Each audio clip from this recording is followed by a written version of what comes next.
Security was clearly heightened today as Drug Enforcement Unit officers dressed in camouflage and masks stood a guard outside the courts where Stephen Stubbs and his co-accused are on trial. Now, this was the scene as testimony resumed today in the trial of the three men accused of murdering Police Constable Jimmy Ambrose back in 1999. Stephen Stubbs, Andrew Davis, and Clinton Evans are the accused men. They are also accused of the attempted murder of police officer Marcian Scott. They deny all the allegations. Our Jimmy Swain was in court today and filed this report.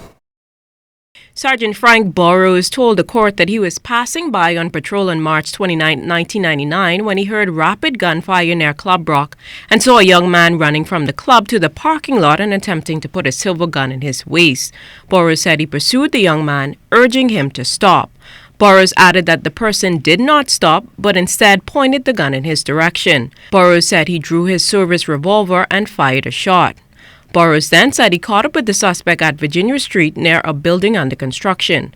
There, Burrows said Clinton Evans, who he identified in court, came from the building with his hands raised and said someone was shooting at him.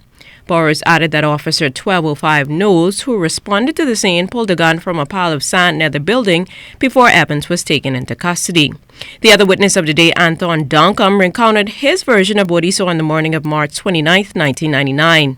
He said he saw Stubbs place a weapon under a vehicle at Club Rock and heard persons out of a group of 50 gathered around the body of Jimmy Ambrose say Andrew Davis was one of the persons who shot the officer. Under cross-examination by Muriel DeSeal, who represents Stubbs, Duncombe said he prepared his police report on the matter on March 30, 1999, but DeSeal pointed out that the actual statement was dated March 29, 1999 instead.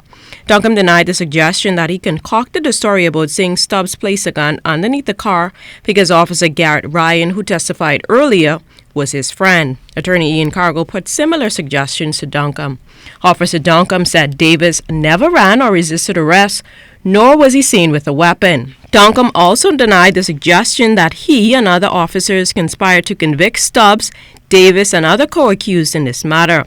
Justice Roy Jones is presiding over the case. Jimmy Swain, ZNS Network News.